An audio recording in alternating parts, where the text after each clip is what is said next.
इस समय आपको चंपई सोरेन का फेसबुक पेज दिख रहा है, यहां भी उन्होंने वो पोस्ट किया है। इसके अलावा उन्होंने एक्स पर भी पोस्ट किया है। तो मैं आपको बताता हूं उन्होंने आखिर क्या लिखा है और पूरा घटनाक्रम उन्होंने लिख दिया है और किस तरीके से उनके साथ झारखंड मुक्ति मोर्चा जो हम पार्टी है, जेएमएम पार्टी है, उसमें उनके साथ क्या हुआ। तो मैं बताता हूं क्या लिखा उन्होंने। वो लिखते हैं, जोहार साथियों, आज समाचार देखने के बाद आप सभी के मन में कई सवाल उमड़ रहे होंगे। आखिर ऐसा क्या हुआ जिसने कोल्हान के एक छोटे से गांव में रहने वाले एक गरीब किसान के बेटे को इस मोड़ पर लाकर खड़ा कर दिया। अपने सार्वजनिक जीवन की शुरुआत में औद्योगिक घरानों के खिलाफ मजदूरों की आवाज उठाने से लेकर झारखंड आंदोलन तक मैंने हमेशा जन सरोकार की राजनीति की है।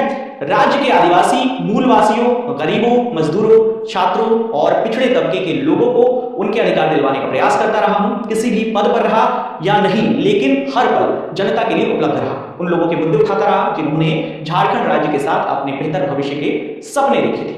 अब आता है इंपॉर्टेंट पॉइंट, देखिएगा। इस बीच 31 जनवरी को एक अभूतपूर्व घटनाक्रम के बाद इंडिया गठबंधन ने मुझे झारखंड के 12वें मुख्यमंत्री के तौर पर राज्य की सेवा करने के लिए चुना। अपने कार्यकाल के पहले दिन से लेकर आखिरी दिन 3 जुलाई, जिस दिन उन्होंने इस्तीफा दिया था, तब तक मैंने पूरी निष्ठा और समर्पण के साथ राज्य के प्रति अपने कर्तव्यों का निर्वहन किया। इस दौरान हमने जनहित के कई फैसले लिए और हमेशा की तरह हर किसी के लिए हमेशा उपलब्ध रहा। बड़े बुजुर्गों, महिलाओं, युवाओं, छात्रों और समाज के हर तबके और राज्य के हर व्यक्ति को ध्यान में रखते हुए हमने जो निर्णय लिए उसका मूल्यांकन राज्य की जनता करेगी। जब सत्ता मिली तब बाबा तिलका मांझी, भगवान बिरसा मुंडा और सीधो कान्हू जैसे वीरों को नमन कर राज्य की सेवा करने का संकल्प लिया था। झारखंड का बच्चा बच्चा जानता है कि अपने कार्यकाल के दौरान मैंने कभी भी किसी के साथ न गलत किया न होने दिया। इसी बीच हूल दिवस के अगले दिन मुझे पता चला कि अगले 2 दिनों के मेरे सभी कार्यक्रमों को पार्टी नेतृत्व द्वारा स्थगित करवा दिया गया है। इसमें एक सार्वजनिक कार्यक्रम दुमका में था, जबकि दूसरा कार्यक्रम पीजीटी शिक्षकों को नियुक्ति पत्र वितरण करने का था। पूछने पर पता चला कि गठबंधन द्वारा 3 जुलाई को विधायक दल की एक बैठक बुलाई गई है, तब तक आप सीएम के तौर पर किसी कार्यक्रम में नहीं जा सकते, ऐसा उन्होंने आरोप लगाया है। क्या लोकतंत्र में इससे अपमानजनक कुछ हो सकता है कि एक मुख्यमंत्री के कार्यक्रमों को कोई अन्य व्यक्ति रद्द करवा दे? अपमान का एक कड़वा घूंट पीने के बाद मैंने कहा कि नियुक्ति पत्र वितरण कार्यक्रम सुबह है, जबकि दोपहर में विधायक दल की बैठक होगी, तो वहां से होते हुए मैं उसमें शामिल हो जाऊंगा, लेकिन मुझे इनकार कर दिया गया। पिछले 4 दशकों से अपने बेदाग राजनीतिक सफर में मैं पहली बार भीतर से टूट गया।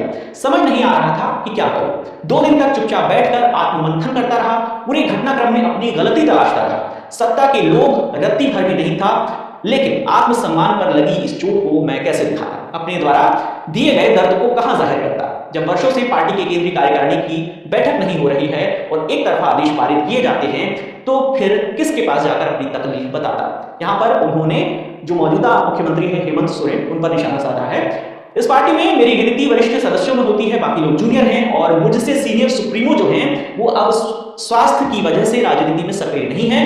फिर मेरे पास क्या विकल्प था? अगर वो सक्रिय होते तो शायद अलग हालात होते। यहां बात शिबू सोरेन की जा रही है।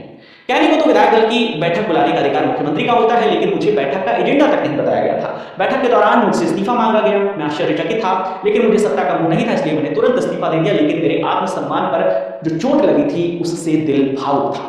आगे क्या लिखते हैं चंपई सोरेन? वो लिखते हैं कि पिछले 3 दिनों से हो रहे अपमानजनक व्यवहार से भावुक होकर मैं आंसुओं को संभालने में लगा था, लेकिन उन्हें सिर्फ कुर्सी से मतलब था। मुझे ऐसा लगा मानो उस पार्टी में मेरा कोई वजूद ही नहीं है, कोई अस्तित्व ही नहीं है, जिस पार्टी के लिए हमने अपना पूरा जीवन समर्पित कर दिया। इस बीच कई ऐसी अपमानजनक घटनाएं हुई जिनका जिक्र फिलहाल नहीं करना चाहता। इतने अपमान और तिरस्कार के बाद मैं वैकल्पिक राह तलाशने पर मजबूर हो गया। मैंने भारी मन से विधायक दल की उसी बैठक में कहा था कि आज से मेरे जीवन का नया अध्याय शुरू होने जा रहा है। इसमें मेरे पास 3 विकल्प थे। पहला, राजनीति से संन्यास लेना। दूसरा, अपना अलग संगठन खड़ा करना।